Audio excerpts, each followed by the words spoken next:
Erev Shabbos Daf test towards the bottom of the page.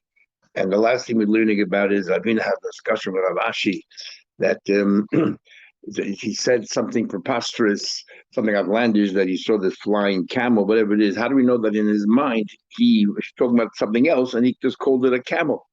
And in other words, how do we know when it comes to Shavuos, it's not what you're thinking in your mind?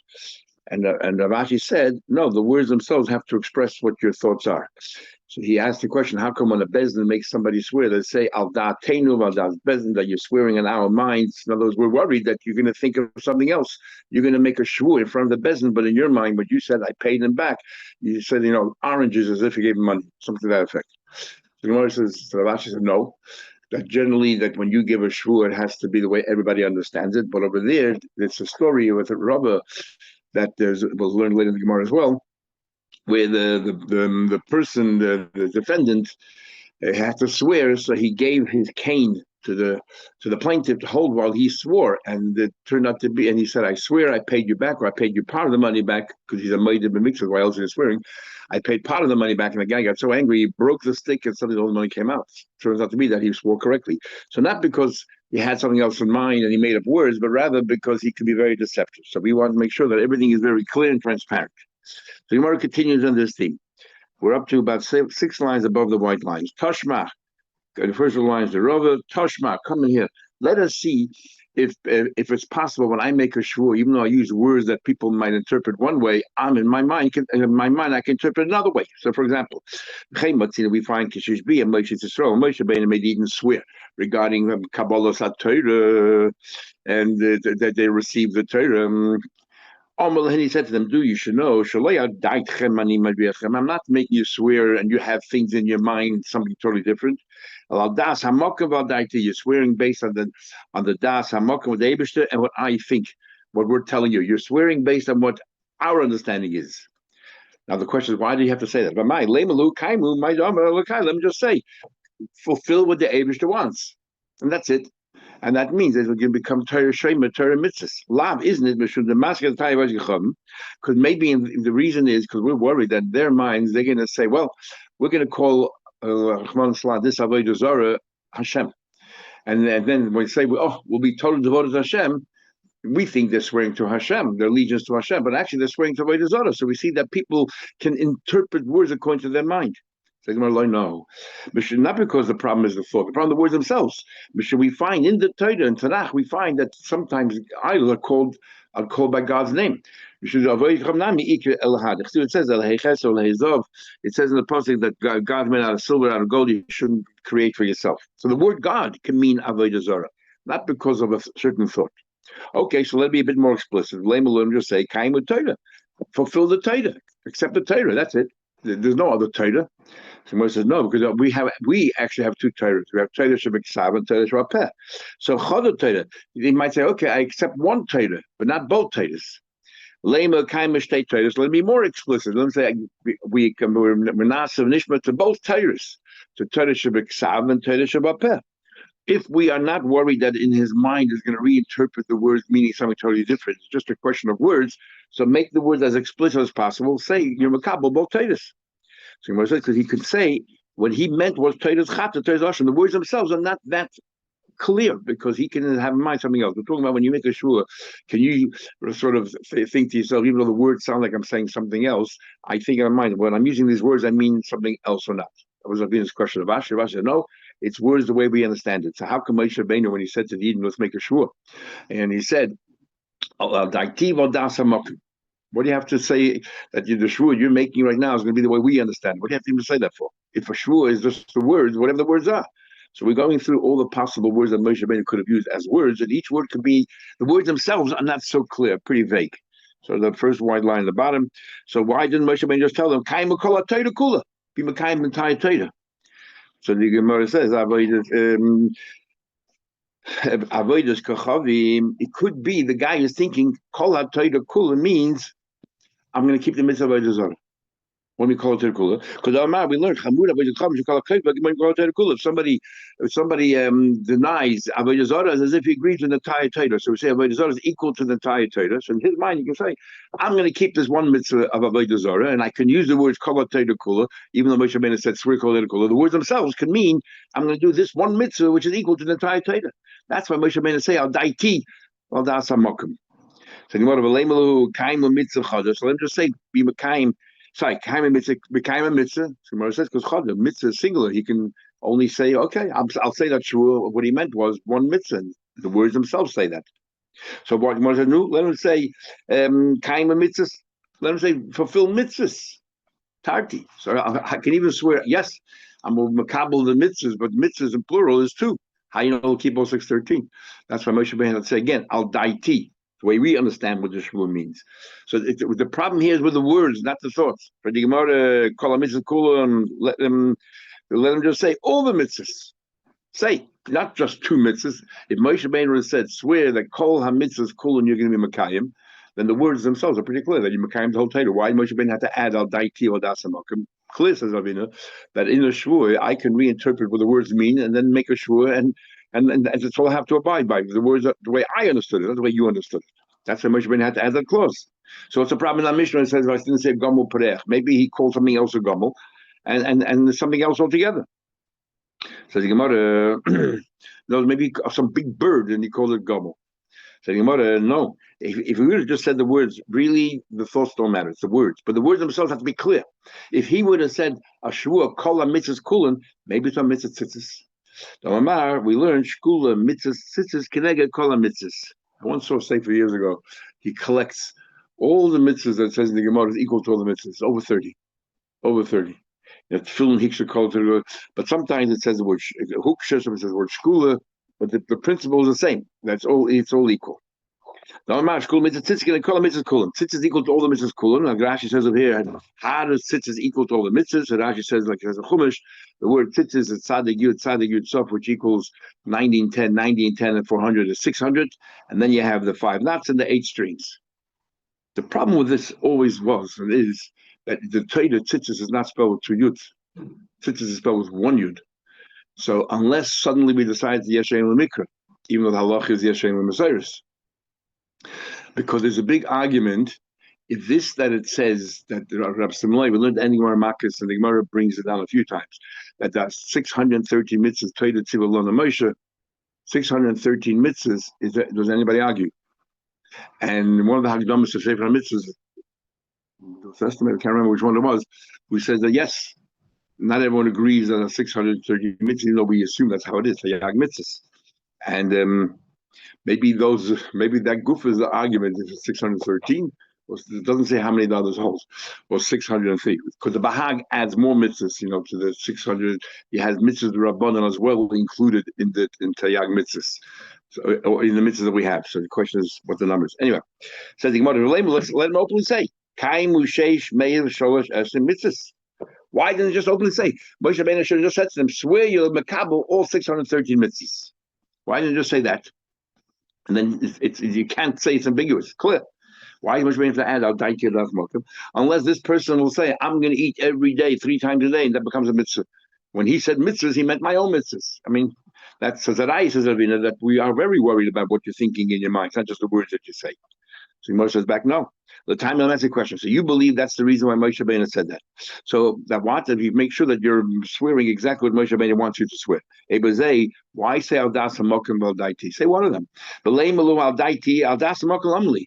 Why do you have to say include David? Say I want you to swear al daiti, and you'll know what I mean. I want I'm in credit. Don't give me your own interpretations. End of story. Navas. The reason why he said al daiti as makom has nothing to do with what you're thinking, not because he's scared you'll reinterpret it. We know that the law by Shavuos is you can always go be mataneder. You want to make sure you can be mataneder, so therefore this is called a neder al das rabim.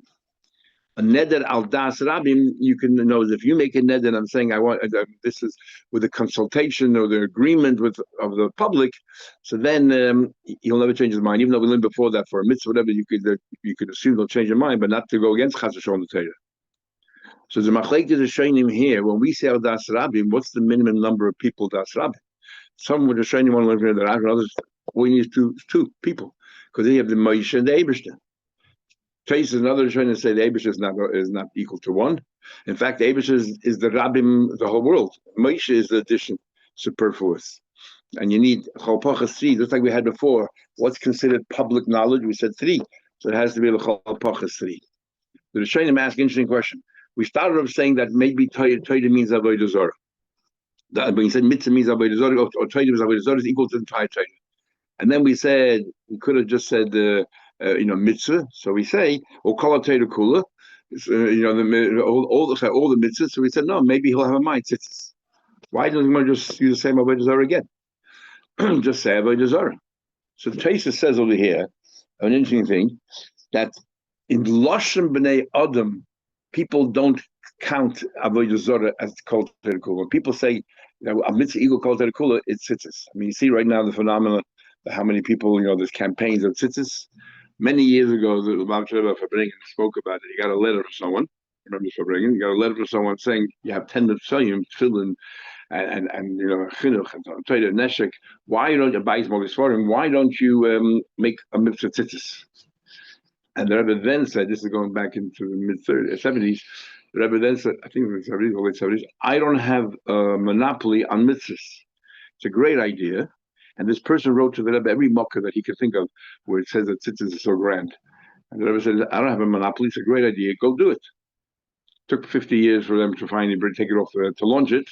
But it happened. Because tzitzis, and this is what Tosfos says, in Lashon B'nai Adam, which is the mitzvah that we think is equal to the mitzvah tzitzis, because it's so easy to understand, because of the numerical value, we can, of the mitzvahs that we say, tefillin is equal to the entire Torah. I mean, why? It's an individual mitzvah.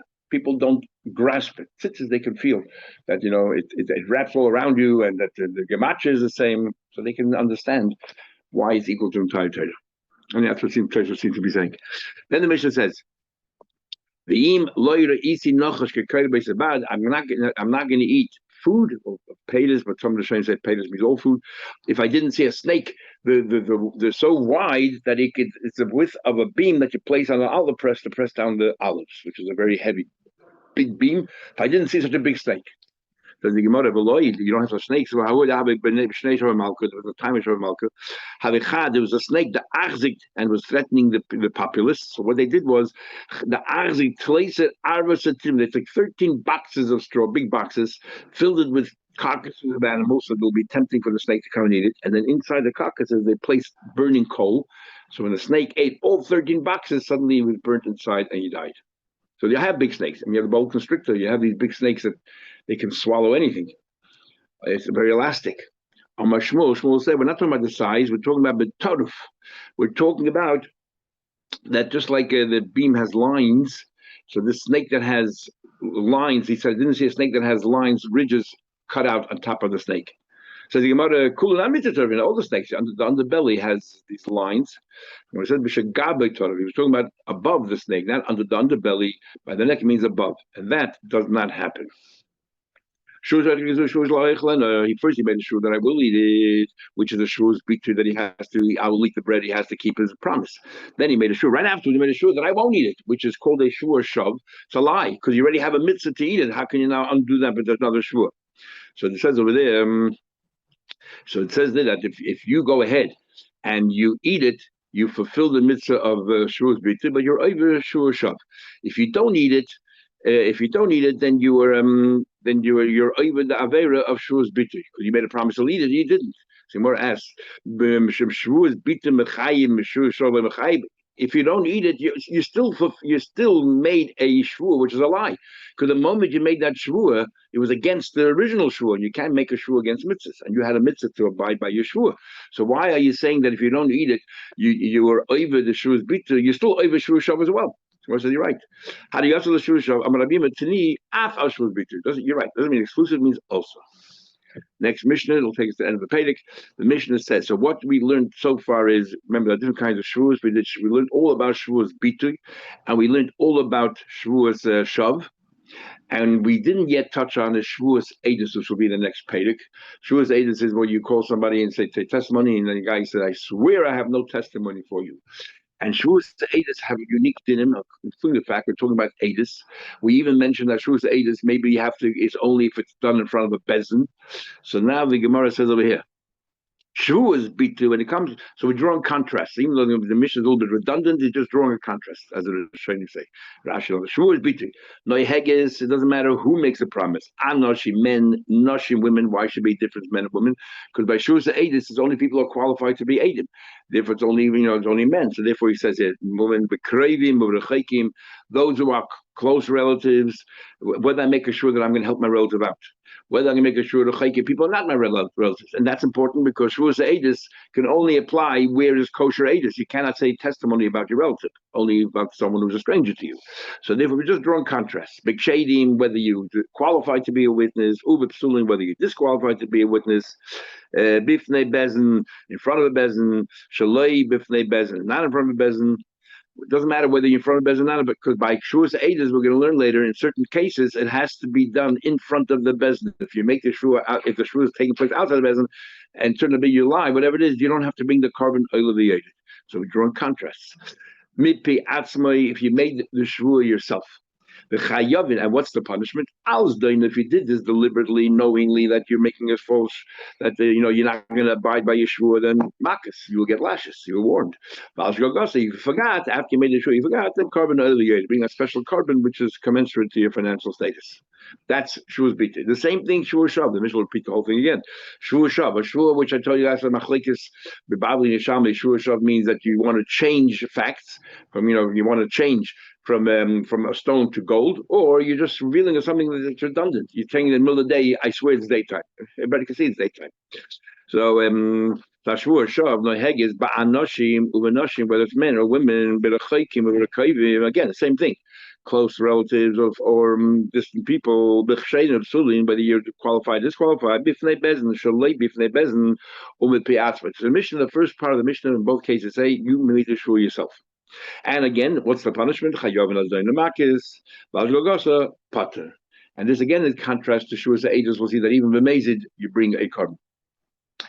Then we now introduce a new thing. Achazu, whether Shavuos Biti, whether Shavuos Shav. Hamujba v'pe'achedim, if somebody else makes you swear, you made a statement, and the person says, "Oh, I want you to swear on that," and you answer, and we'll soon see the Gemara will say you have to answer Amen. Then the din is you're chayiv. It's as if you made the shvur yourself, which this Mishnah seems to contradict itself. Before he says mipi atzmai, which means you had to outright say the shvur, and then you say, but if someone else made the shvur in front of you and you sort of agreed, then that's considered also shvur. Which one is it? Lo yachalti hayom. What happens? This is the case. Lo yachalti hayom. I did not eat today. For example, he makes a statement. It's supposed to be the word Kate said. Kate said, Amalech, I did not eat today. Or I didn't swear. The other guy says, Maj beyachani. I'm making you, I want you to turn into Shua. He didn't repeat, I swear I didn't eat today. He just said, Amen. Chayiv. Amen makes you chayiv. As the Rambam says in Hilchos Brachos, that if you hear brachos somebody else and you have kavanah to be yotze, you're yotze. But if you answered Amen, it's as if you actually said those words themselves. Gemara, Amash Moshe Shmuel. If you answer Amen, it's not just a tacit agreement. It's more than as if I uttered those words themselves. Says the Mishnah, the Braisa actually proves that. The first part of the Mishnah says in the next Mishnah, it says that only witnesses, only qualified by men and not by women. But only if you're not related, not if you are related. Big shading, only people who are qualified to be witnesses, not people who are disqualified. And the next whole Gemara will talk about who we're talking about the Einan Noheges. Ella Beruyin Lahoyed, and it's only for people who are qualified to be witnesses. Ubifnei Bezin, and from the Bezin. Interesting question here. So why does it say Anoshim Noshim if you already said only Ruyin Lahoyed, only people who are qualified to be witnesses? Then obviously we know from the Amdushnei Anoshim, the two men just stand before the Bezin, Anoshim Noshim, having a comment of Pechester. So why does the Mishnah have to sort of repeat itself? Anoshim Lanoshim, Ruin Lahoid. So it seems from here, because there are cases where women are qualified to be aided. First of all, we had Mosaita, women could be qualified to give aids there, or about a person went overseas and then comes back. There are cases where women are qualified to be aids. Plus, you have the Rambam who says that in places where men don't hang around, women are qualified to be aids. We had the Gemara where Papa, he believed his wife about a certain ages. So that's what the Mishnah wants to say, that even if the criteria is real lahayid, in certain instances women are real lahayid. So what about in those cases that women can testify, and the woman swears, I have no ages for you, and then turned out to be she did? We would have thought in those cases, since she's shaykh to testify, she should have to bring a carbon. That's why the Mishnah says anoshim v'lo noshim. Doesn't apply to at all. Maybe. Or you bring it up. Sorry. Yeah. Okay. Yeah, but that's not the point. Once you give us that rule, you don't need it anymore. You're right. That's what it means. It comes to add. But if the Mishnah would have just said that this din of Shavuos Eidos only applies to L'Ruin L'Hoyit, automatically you know Nashim are disqualified. Why do you have to spell it out? So it's to be Shoyl, maybe that other thing. Does he say anything else? No.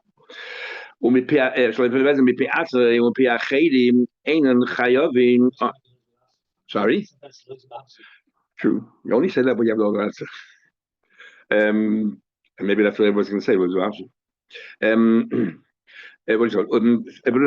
bifnei bezin, shalei bifnei bezin. We're going to see that Shavuos Eidos sometimes it only has to be in front of a bezin. That's when you say Ameh.